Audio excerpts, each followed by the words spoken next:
Today we are going to read the Indian Express, Tuesday, December 9, 2025. The headline says Vande Mataram PM alleges Congress betrayal, opposition calls it bid to distract. Nehru agreed with Jinnah Kong bent for division of Vande Mataram, then for partition. PM. Article has been given by Vikas Pathak, New Delhi, December 8. Framing Vande Mataram as Bankim Chandra Chattopadhyay's challenge to the British insistence on taking the national anthem to Indian homes. Prime Minister Narendra Modi on Monday targeted the Congress during a discussion on 150 years of the national song, accusing to, the grand old party of truncating it to appease the Muslim League and Muhammad Ali Jinnah. The PM said Jawaharlal Nehru agreed with Jinnah's concerns about the song and important stanzas were omitted from the national song, putting the country on the path of appeasement politics that ultimately lead to the partition. Modi attempted to lay claim to the legacy of the freedom struggle through the expression of reverence for Vande Mataram and framed the Congress as the betrayer of the national song.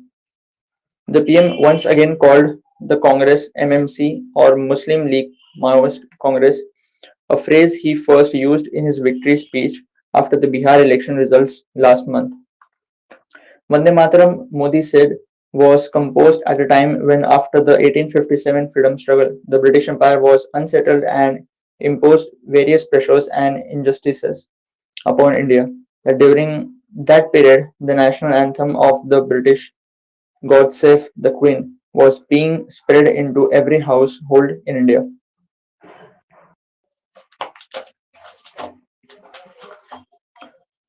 Moving to the next article, the title is List Nehru Abuses, Take Time You Need, Then Talk About Present, Priyanka's Counter.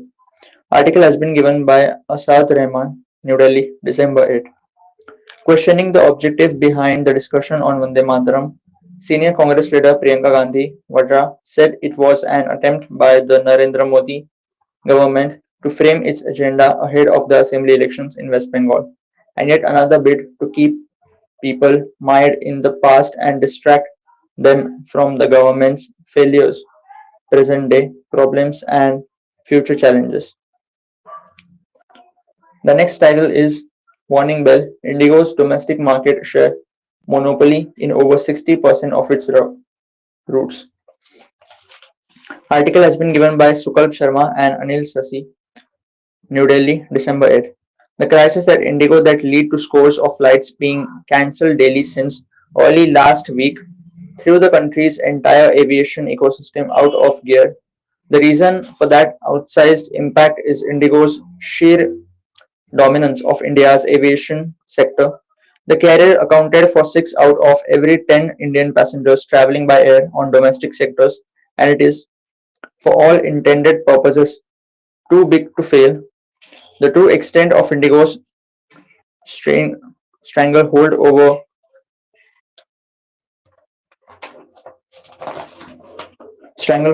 India's domestic aviation market goes well beyond its nearly 65% domestic market share by passenger volumes and the mantle of the country's largest airline.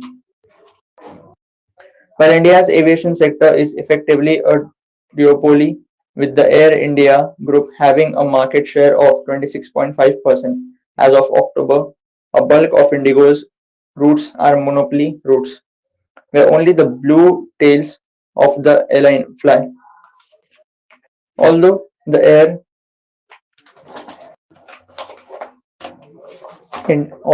India group is a distant second to Indigo, the two have a combined domestic market share of over 90%, making the airline sector the top sector in India in terms of market concentration.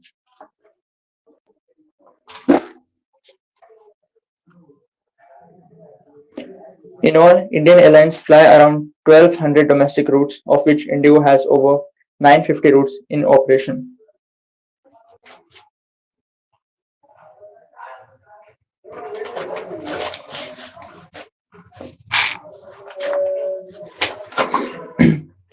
Moving ahead,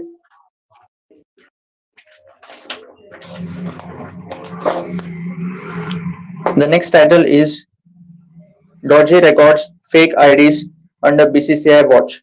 Puducherry sells shortcut to cricket big league. Private coaches offer packages for cricketers from other states to become locals, opening the door to local association teams. BCCI reaches. Article has been given by Lalit Kalidas, Puducherry, New Delhi, December 8. Indian cricket's global rise rests on a hard, almost unforgiving ecosystem. A vast, hungry talent pool, relentless competition at every rung, the muscle of the IPL, and coaches who push players through an exacting, often brutal, screening process. The system's strength lies in the belief of fairness that skill, sweat, and selection together create a level playing field. In Puducherry, that field has been turned upside down. Addresses are manufactured eligibility certificates sold for a fee, and a one-man proprietor, proprietorship proprietorship has morphed into a full-blown parallel selection system that operates right under the nose of the Cricket Association of Pondicherry and the Board of Control for Cricket in India, whose job is to monitor it. An investigation by the Indian Express has found over the past 3 months, the Indian Express reviewed over 2,000 registration forms of players in the Union Territory, spoke to over a dozen former and current players and officials, tracked down several listed addresses of residences and institutions on the ground. It revealed a well oiled pipeline operated mainly by coaches at private academics who offer backdated admissions in educational institutions and dodgy Aadhaar addresses, or even job records to help cricketers from other states meet the BCCI's mandatory 1 year residency requirement and become local cricketers, all for packages up to rupees 1.2 lakh or more, and a fast track route to cap teams across age groups. Consider this illustrative example: 17 local cricketers from 8 states who are part of various cap squads share one Aadhaar address at Motilal Nagar in Mulakulum. The homeowner said she had leased out a portion of the house to 4 cricketers a few years ago, who were evicted within months for non-payment of dues.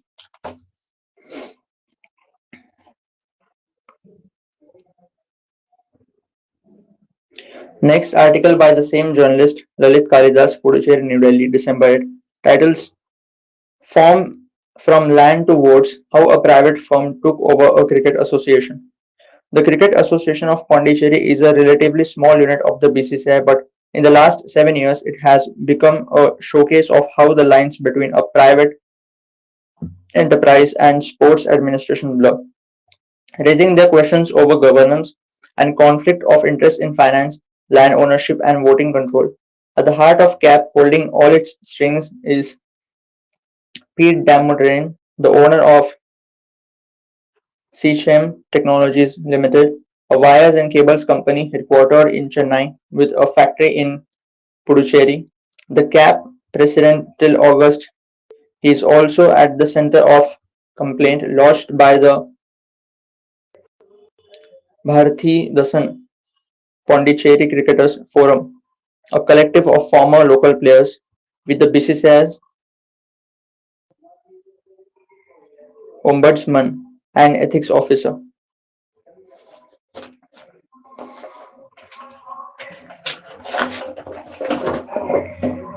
The next title is Malayalam film star Dilip acquitted in 2017 actor assault case. Article has been given by Article has been given by Shaju Philip, Thiruvananthapuram, December 8. The District Sessions Court in Ernakulam on Monday acquitted Malayalam film actor Dilip in the 2017 case related to the abduction and sexual assault of another actor in a moving vehicle. Dilip, whose real name is Gopal Krishnan, was the eighth accused in the case. Judge Hani Vaghese found the first six accused persons guilty, and the quantum of punishment will be pronounced on December 12th. Those found guilty include Pulsar Suni, 37, a history sheeter who allegedly had close links to the film industry. Suni and the other five who were convicted were all said to be in the moving vehicle while the actor was being assaulted. They are Martin Anthony. They are Martin Antony, 33, a driver with a studio in Kochi.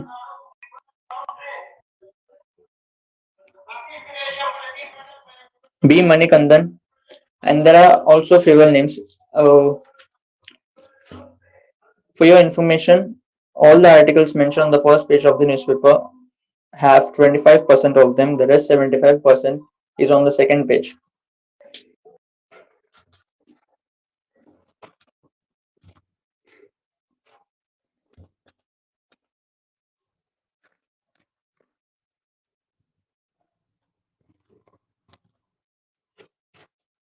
Moving to the next title, Goa Fire Bar run by club owners sealed probe team in Delhi.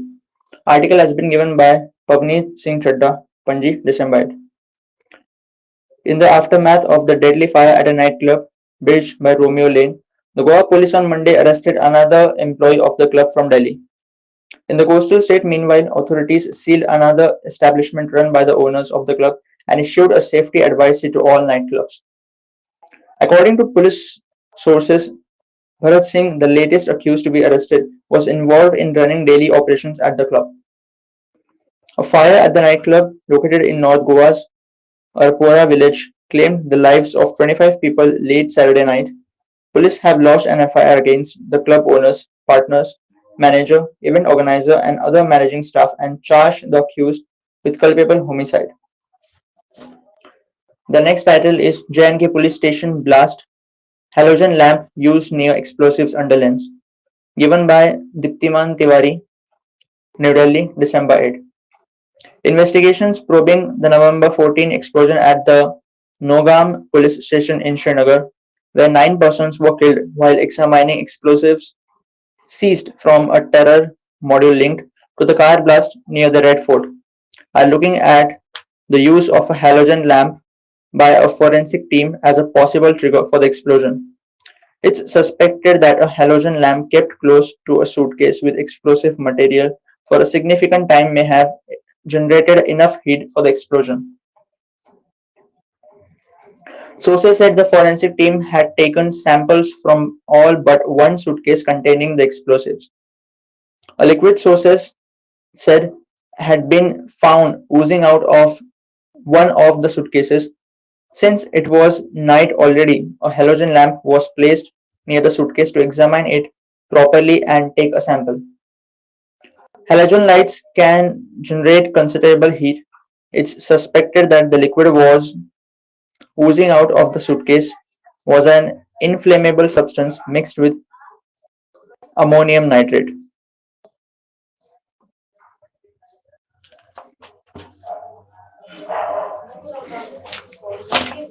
The next title is Long Way from Language Debate Sangamam, a blend of faith and companionship.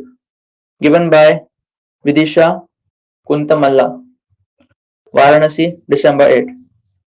On the deck of a slow moving cruise boat on the Ganga, an old man, his beard all grey, lifts a conch shell to his lips.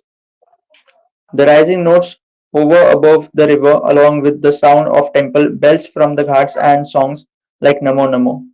The 207 Tamil delegates the 207 Tamil delegates on the boat with him fold their hands and offer prayers to the river.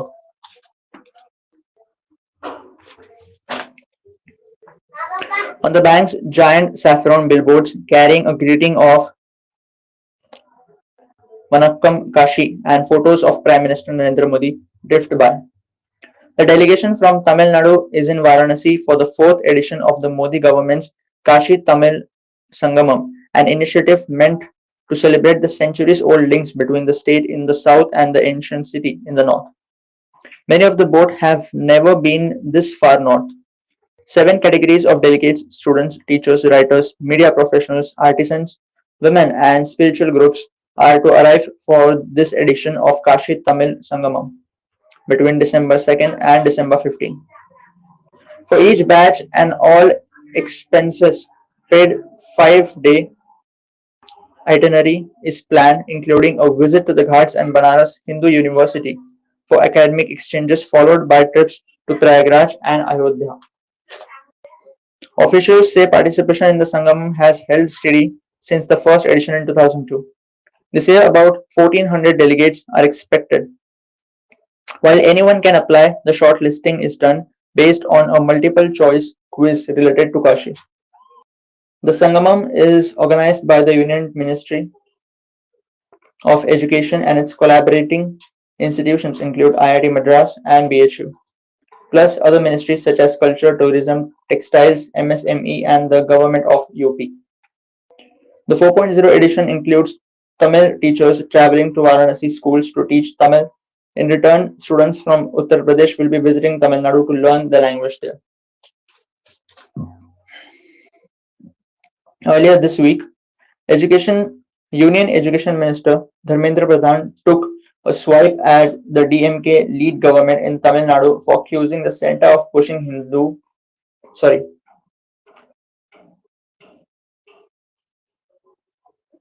the center of pushing Hindi, saying a few friends of Tamil Nadu, due to their parochial interests, want to create a division on the plea of language.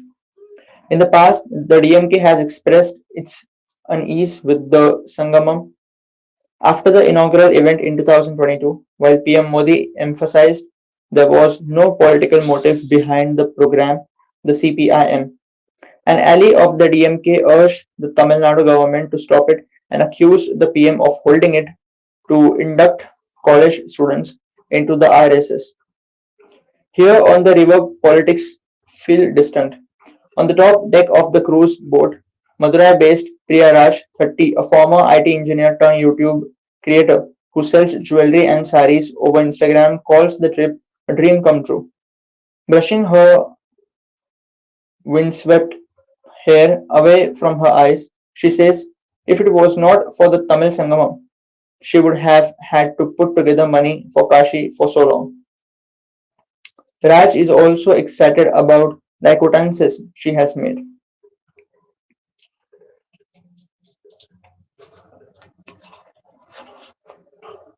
I believe the first page has been read completely.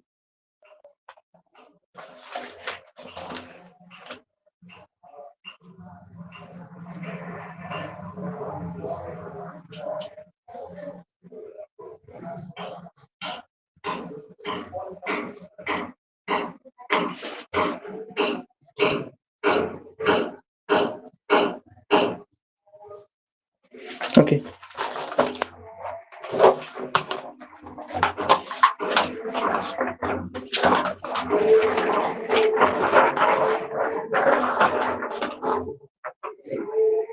The first title of the State News of Maharashtra is State Presents Supplementary Demand of Rupees 75,286.37 crore.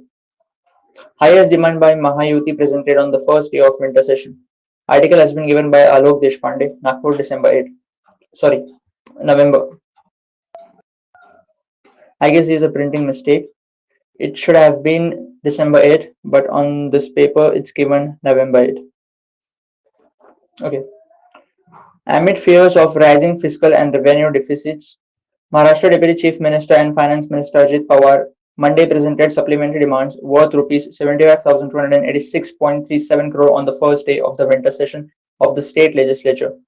Supplementary demand is a formal request by a government to the legislature for additional funds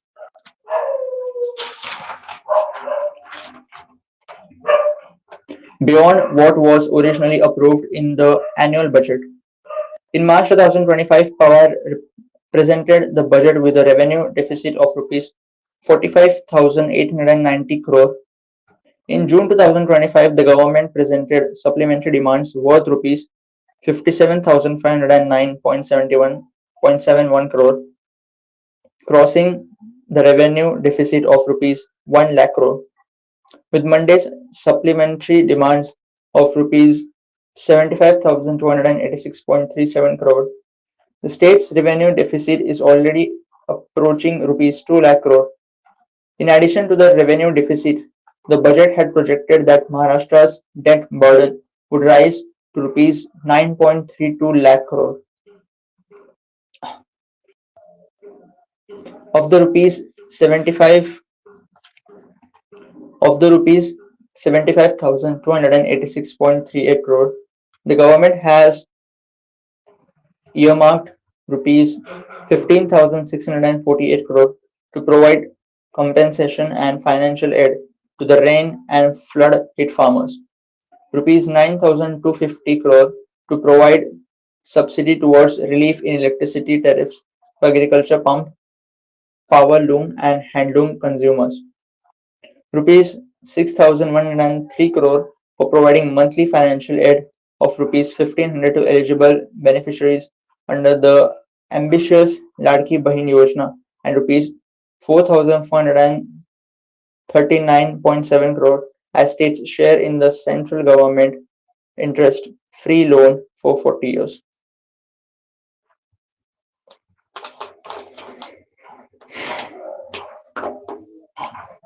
It has also earmarked rupees 3,500 crore for central and state government share for the implementation of Mahatma Gandhi National Rural Employment Scheme, rupees 200 rupees 2,200 crore as special grant to urban civic bodies for providing basic amenities and infrastructure, rupees 3,281.79 crore for Pradhan Mantri Jan Arogya and Pradhan Mantri Ayushman schemes, and rupees 2,500 crore towards refund for stamp duty cess recovered for civic works and metro projects.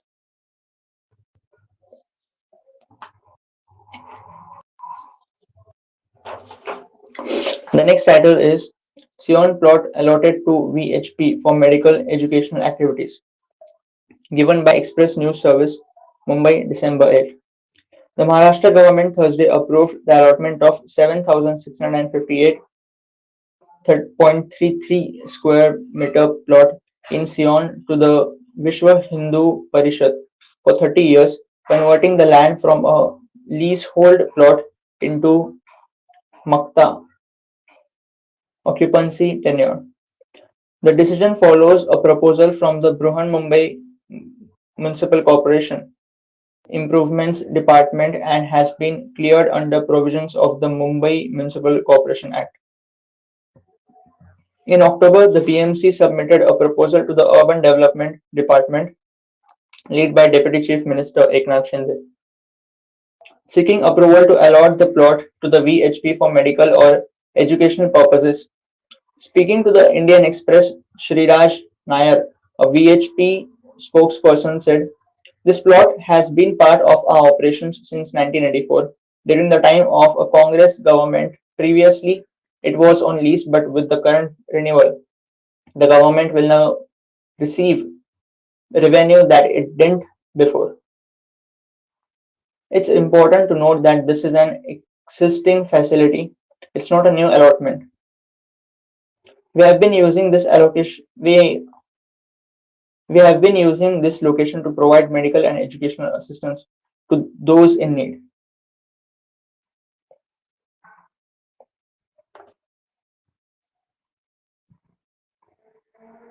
Shiraj Nair, a VHP spokesperson, said.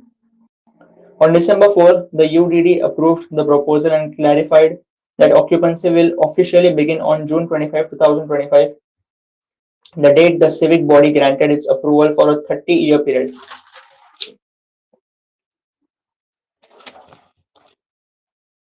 The government has fixed an annual ground rent of rupees 10,186 payable by the VHP for the entire 30-year period beginning June 25, 2025. In addition, the organization must pay a one-time premium of rupees 9.72 crore calculated at 25% of the usual rate applicable to such long-term occupancy.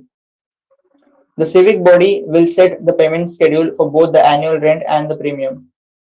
As per the Development Control and Promotion Regulations 2034, the plot is subject to various reservations. Only medical or educational activities are allowed on this land. The responsibility of ensuring that the land is used strictly as permitted and that all reservations are followed lies with the BMC Commissioner.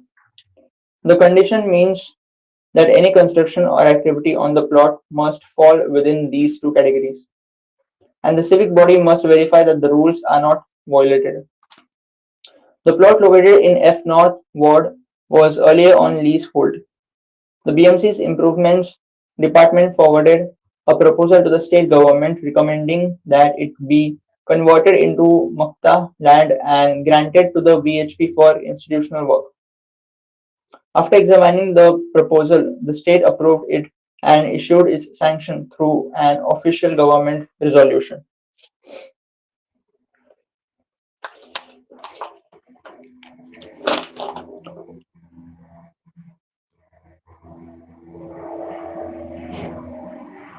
A small title is Women Arrested with Drugs Worth Rs 4.4 lakh in Thane. Police have arrested a woman after seizing MD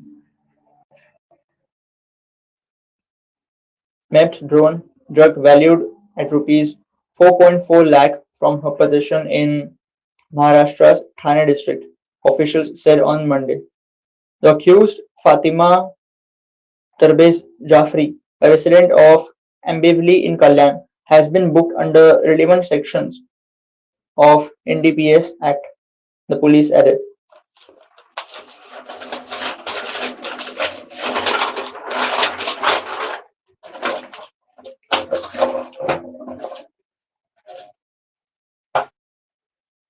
The next title is Person claiming to be of Lawrence gang sends threat to Bhojpuri singer actor. Article has been given by Express News Service, Mumbai, December 8. Bhojpuri singer actor Pawan Singh has allegedly received threatening calls and messages from a person claiming to be member of the Lawrence Bishnoi gang. Singh's manager submitted a written complaint at the Oshiwara police station, stating that the caller warned the actor against with or sharing screen space with Bollywood actor. Working with or sharing screen space with Bollywood actor Salman Khan and threatened severe consequences if he did so. Deputy Commissioner of Police Dikshit Gedam confirmed that the complaint has been received and that police are conducting an inquiry to identify the caller. The incident comes a day after Singh announced on social media that he would be performing with Salman Khan at the Bigg Boss 19 finale, posting that he would join Bhaijan on the grand finale stage. According to the complaint, Singh's manager alleged that he began receiving life-threatening calls and messages through WhatsApp and regular phone calls from December 6, 2025. Two calls were received at 10:48 p.m. and 10:50 p.m. on December 6, followed by two more at around 7:13 p.m. and 7:15 a.m. on December 7. The complainant further stated that another team member also received a threatening message on WhatsApp at 10:07 p.m. on December 7. The caller allegedly claimed in the calls and messages that he was associated with the Lawrence Bishnoi gang and issued a strict warning that Singh should not work with or share screen space with Salman Khan. The complaint also alleges that the caller demanded money and created extreme fear, stress, and mental pressure on Singh's team. Due to the continuous threats, the manager and team members are said to be living under constant fear and insecurity. Seeking immediate and strict legal action against the unknown persons involved, the manager has also requested police protection to avert any untoward incident.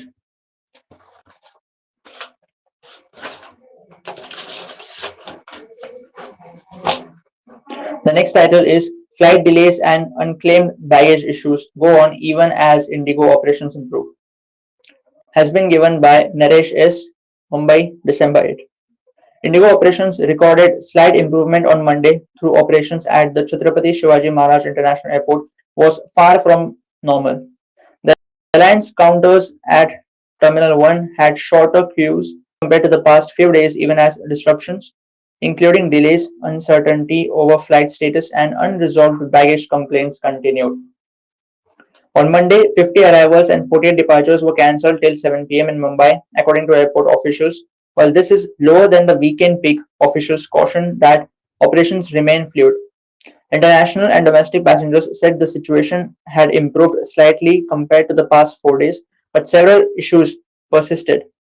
A passenger who came from London and was waiting for her onward journey to Varanasi said on the condition of anonymity that she had to shuttle between terminals repeatedly. She said her flight was repeatedly delayed, so they booked another one.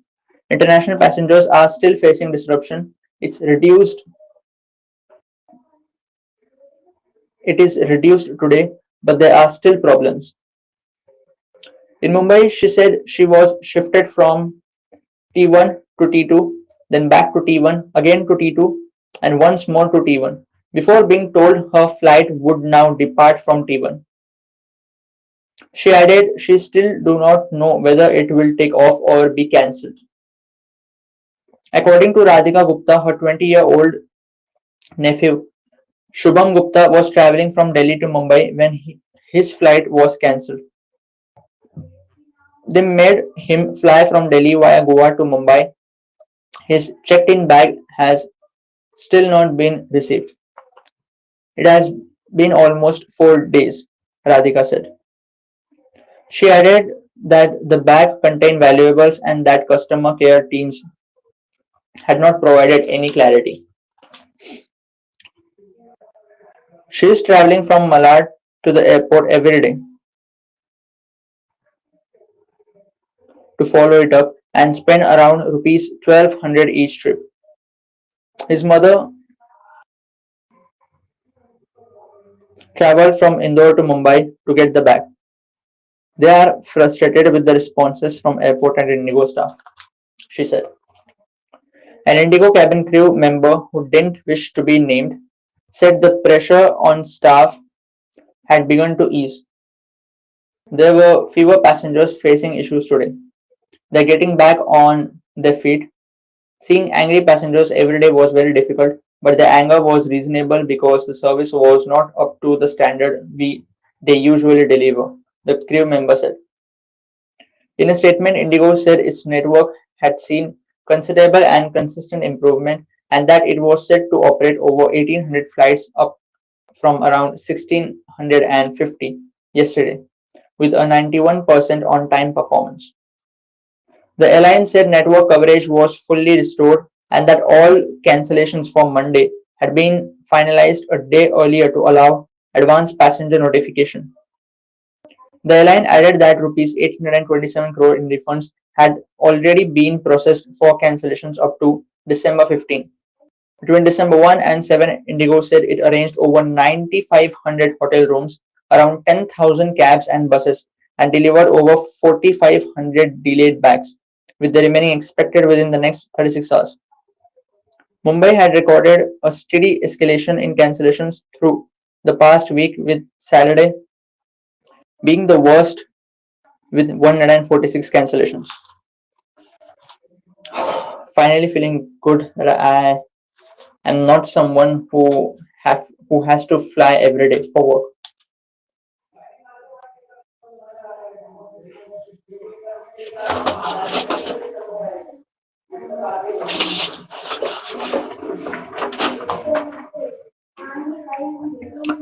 The next title is Why AI Ocean Regatta to Saturday to start. Sorry, Why AI Ocean Regatta to start in Mumbai today.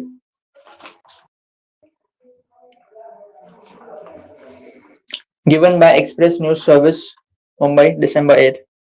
The inaugural YAI Ocean Gold Kokan Offshore Sailing Regatta, a 222 nautical mile offshore challenge along the Konkan coast, is set to begin this week, bringing together elite sailors and rare access to some of the region's most scenic maritime stretches.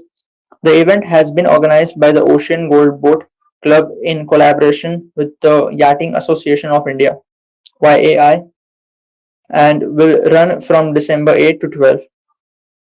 The endurance race will see 8 keelboats and 2 Seabird class boats sailing from the Gateway of India to Goa,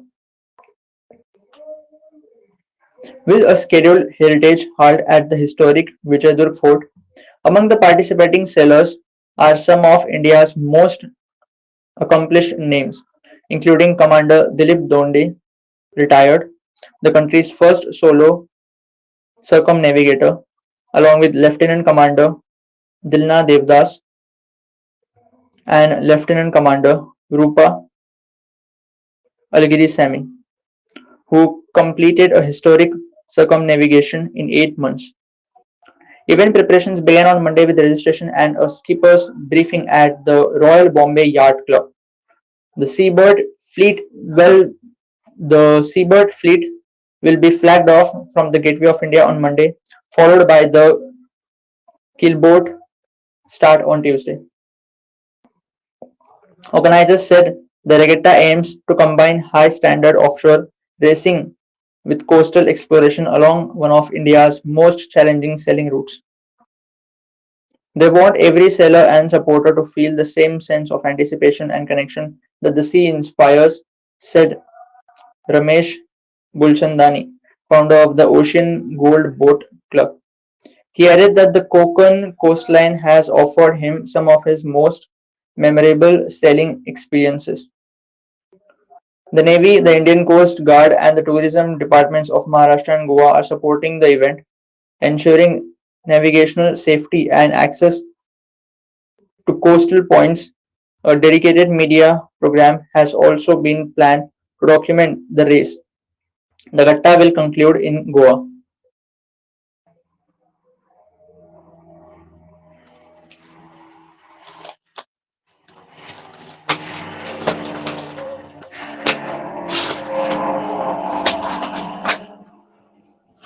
The first title of the world section is Thailand launches airstrikes in Cambodia as tensions reignite. Given by Reuters, Bangkok, Phnom Penh, December 8. Thailand said it launched airstrikes into Cambodia on Monday as fighting broke out in multiple areas along the disputed border after both countries accused the other of breaching a ceasefire broke by brokered brokered by US President Donald Trump. At least one Thai soldier had been killed and 8 were wounded in the fresh clashes that intensified around 5 a.m. local time. A Thai army spokesperson said, adding that air support was called to hit Cambodian military targets. Thailand's air force said that Cambodia mobilized heavy weaponry, repositioned repositioned combat units, and prepared support elements that could escalate military operations. These developments prompted the use of air power to deter and reduce Cambodia's military capabilities, it said in a statement. Cambodia's defense ministry said in a statement that the Thai military had launched dawn attacks on its forces at 2 locations following days of provocative actions, and added the Cambodian troops had not responded. Cambodia's influential former longtime leader Hun Sen, father of current premier Hun Manet, said Thailand's military was aggressors seeking to provoke a retaliatory response and urged Cambodian forces to exercise restraint. The red line for responding has already been set, Hun Sen said on Facebook. Without elaborating, he urged commanders at all levels to educate all officers and soldiers accordingly. Three Cambodian civilians have been seriously injured in the fighting so far, according to a senior provincial official. Cambodia's defense ministry said its forces had not retailed, retaliated. A simmering border dispute between the countries erupted into a 5-day conflict in July before a ceasefire deal brokered by Malaysian Prime Minister Anwar Ibrahim and Trump, who was also who was who also witnessed the signing of an expanded peace agreement between the two countries in Kuala Lumpur in October.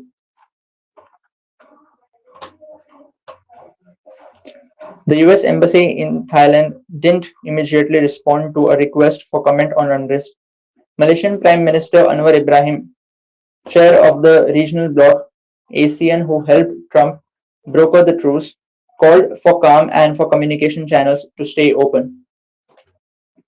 The renewed fighting risks unraveling the careful work that has gone into stabilizing relations between the two neighbors, Anwar said on X.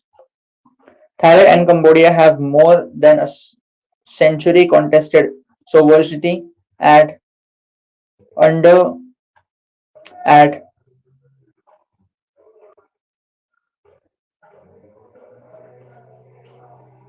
undemarcated points along the 817-kilometer, 508-mile land border, first mapped in 1907 by France when it ruled Cambodia.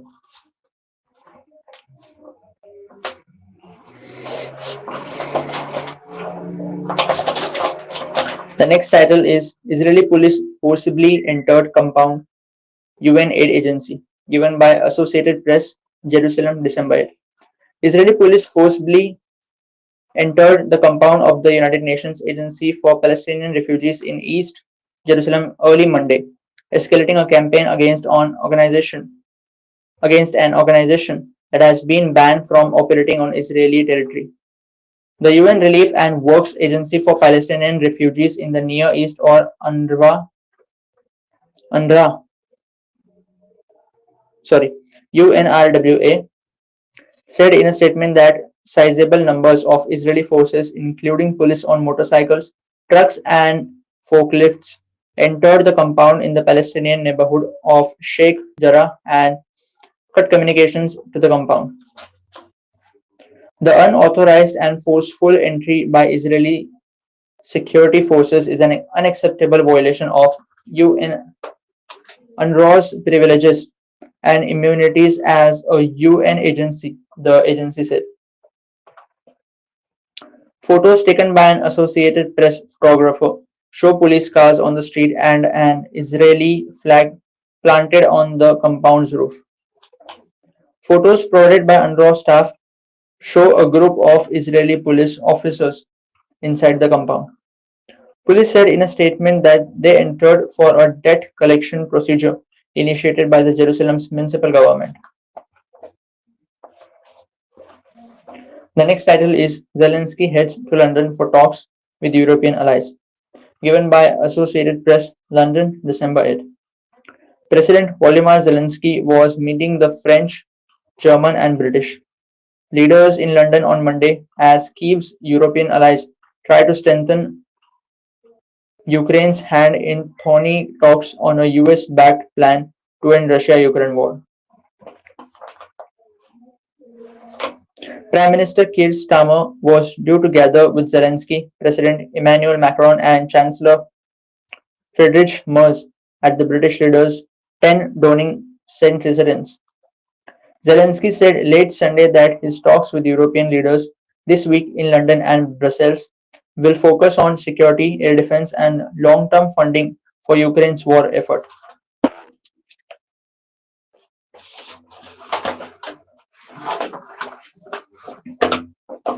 The leaders are working to ensure that any ceasefire is backed by solid security guarantees both from Europe and the US to deter Russia from attacking again.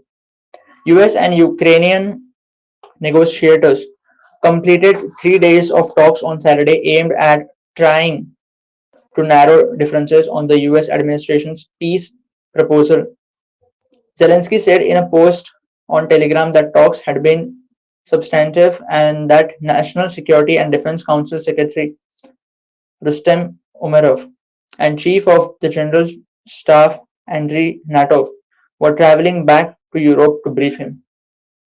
A major sticking point in the proposal is the suggestion that Ukraine must cede control of its eastern Donbas region to Russia, which illegally occupies most but not all of the territory.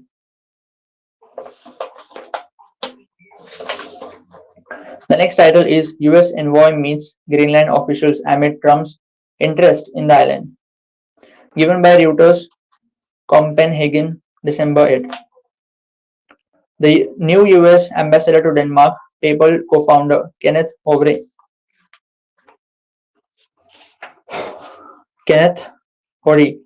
will meet officials from Greenland and Denmark in Nuuk this week on his first visit to Arctic island, amid tensions over President Donald Trump's interest in acquiring the semi-autonomous territory to relations sorry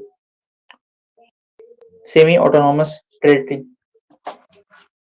Relations between Denmark and its longtime ally, the United States, have been strained since Trump revived talk of wresting Greenland away from Denmark.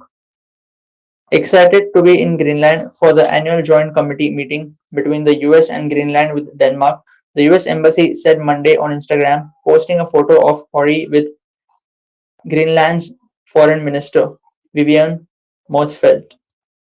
The meetings of the Joint Committee and the Permanent Committee, which alternate between Greenland and the US, provide a forum for civilian and military cooperation, including the American military presence on the strategically located island, Greenland's government said on Saturday.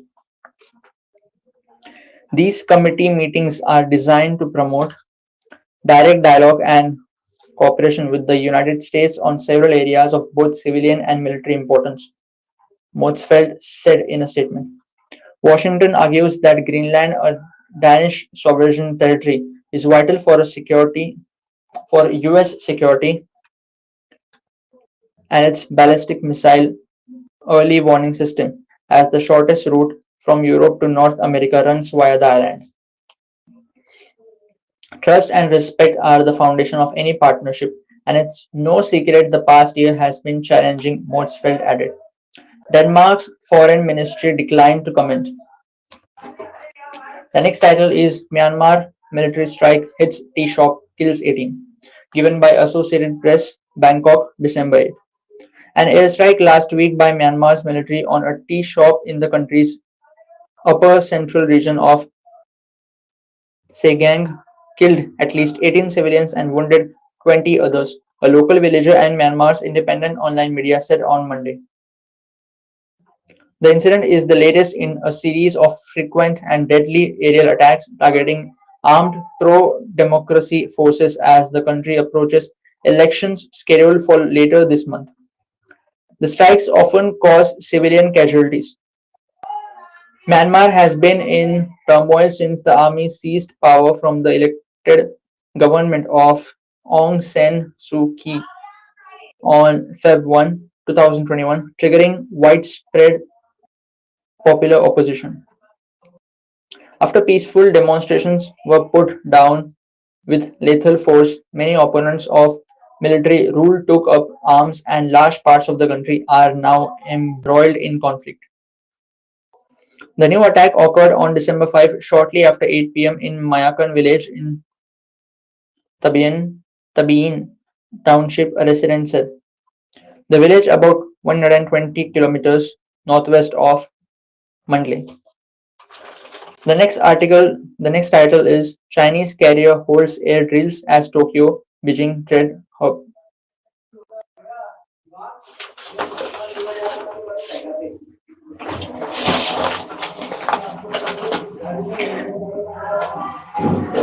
Chinese carrier holds air drills as Tokyo Beijing trade hubs. Given by Reuters, Tokyo, December 8. A Chinese carrier strike group launched intense air operations near Japan over the weekend as the East Asian neighbors traded diplomatic barbs in an escalating dispute, further straining ties. The encounters in waters close to Japan's southwest is land chain come after Prime Minister Seni Takachi warned last month that Tokyo could respond to any Chinese military action against Taiwan that also threatened Japan's security. On the weekend, China's Liaoning aircraft carrier conducted about 100 takeoffs and landings sealed as it sailed east into the Pacific Ocean past the Okinawa Islands, Japan's self-defense forces said on Monday. Tokyo summoned China's ambassador Wu Jianhou, Wu Jianhao on Sunday to protest behavior it called dangerous and regrettable after saying the carrier's fighter jets aimed radar, radar beams at its aircraft scrambled to shadow the vessel the previous day.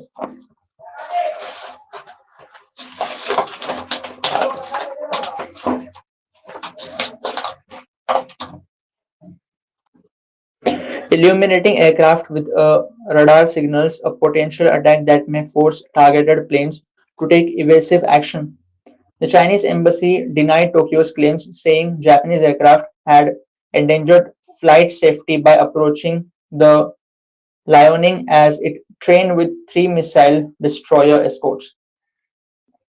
China solemnly demands that Japan stop smearing and slandering, strictly restrain its frontline actions, and prevent similar incidents from happening again.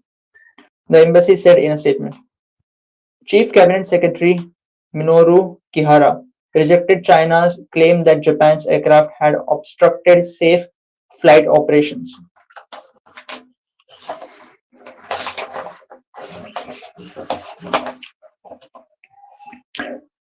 Next title is Dogs in Kimonos: How Japan Reinvented a Children's Holiday for Pets, given by Xavier C. Hernandez and Isako Eno, December 8. The worshippers, dressed in kimonos and bespoke bells, took their places inside a sacred Shinto shrine. One by one, they received blessings from a priest and listened obediently to ancient chants. Then they began to bark. It was a Friday morning at the Ichigaya Kamegaoka Shrine in Tokyo, and the parade of poodles, Pomeranians, Chihuahua, Pomeranians, Chihuahuas, and Bichons Frises with names like Latte, Chip, and Potapotayaki was celebrating a children's festival known as Shichi Go-san or 753 alongside their owners. Be joyful with your owners, the Shin's chef priest Kenji Kaji said during the ceremony, every day and for a long time to come. For centuries, 753, which in modern times is celebrated throughout the fall, has been a rite of passage for Japanese children reaching the ages of 7, 5, and 3, considered milestones in Japan. Now the festival is getting a pet-friendly revamp with dozens of shrines across Japan offering blessings for four-legged companions and owners splurging on wigs, amulets, and tailor-made jackets. The popularity of 753 reflects Japan's booming pet industry.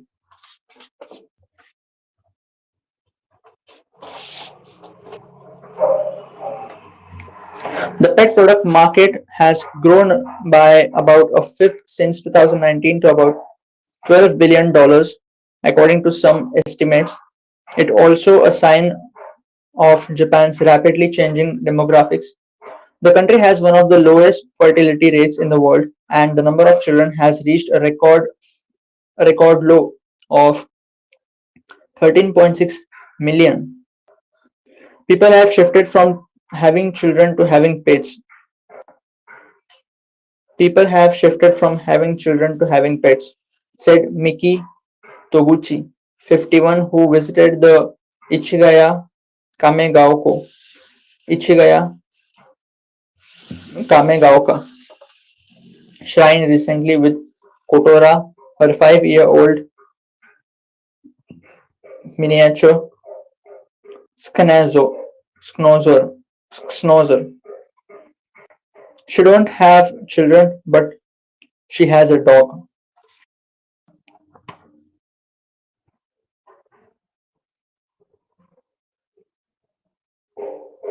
The shrine now welcomes more than 350 pets for 753 each hall, compared with about 50 children.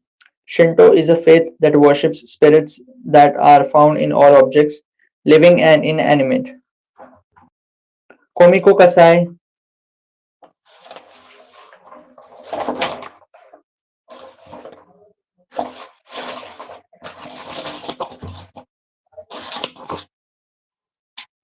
The next title is Nigeria dispatches jets troops to quash Benin coup bid.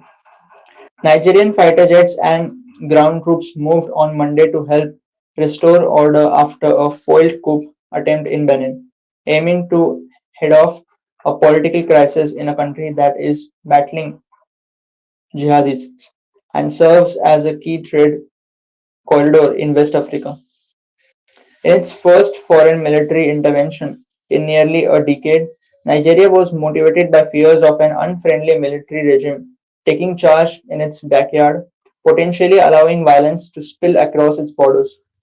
Analysts said President Bola Tinubu, President Bola Tinubu sent fighter jets to assert control over Benin's airspace on Sunday as his close ally.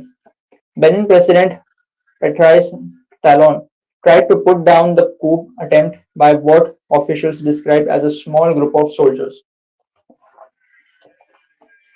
has been given by Reuters. This article was given by Reuters.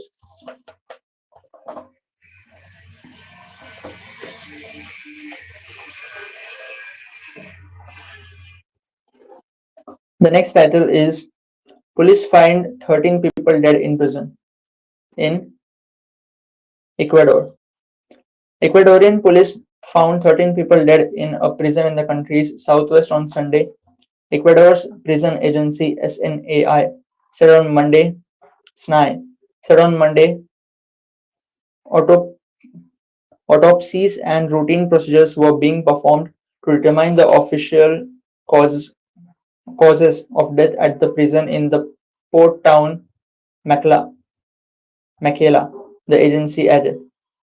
Police initiated a review after an explosion occurred outside its perimeter.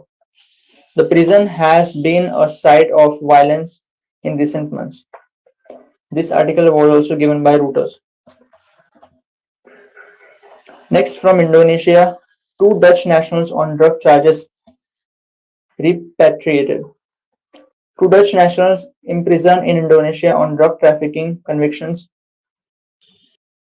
were repatriated to the Netherlands on Monday evening, following an agreement between the two countries. Indonesian authorities handed over the two prisoners, including one who had been sentenced to death, to Dutch authorities at a prison in Jakarta ahead of the evening flight. The men wore baseball caps and bright green t-shirts at the handover.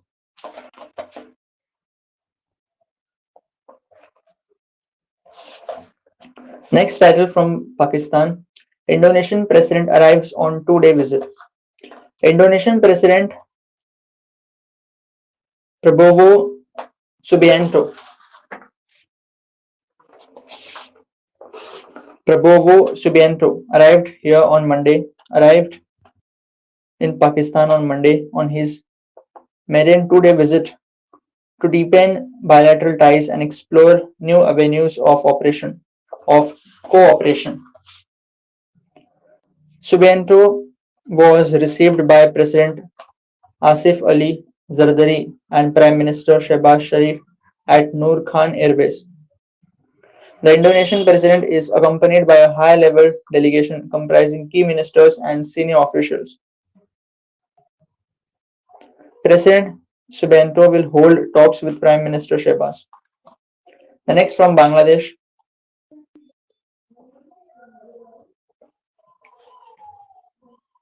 air ambulance for Khalida Zia to land today. An air ambulance arranged to fly Bangladesh's critically ill former Prime Minister Khalida Zia to London for medical treatment will land in Dhaka on Tuesday, aviation officials have said. A senior officer A senior official at the Civil Aviation Authority of Bangladesh said on Sunday the aircraft has been allotted an 8 a.m. landing slot on Tuesday with a departure time of 9 p.m. the same day. Zia has been receiving treatment for multiple ailments at Dhaka-based Evercare Hospital for nearly 2 weeks.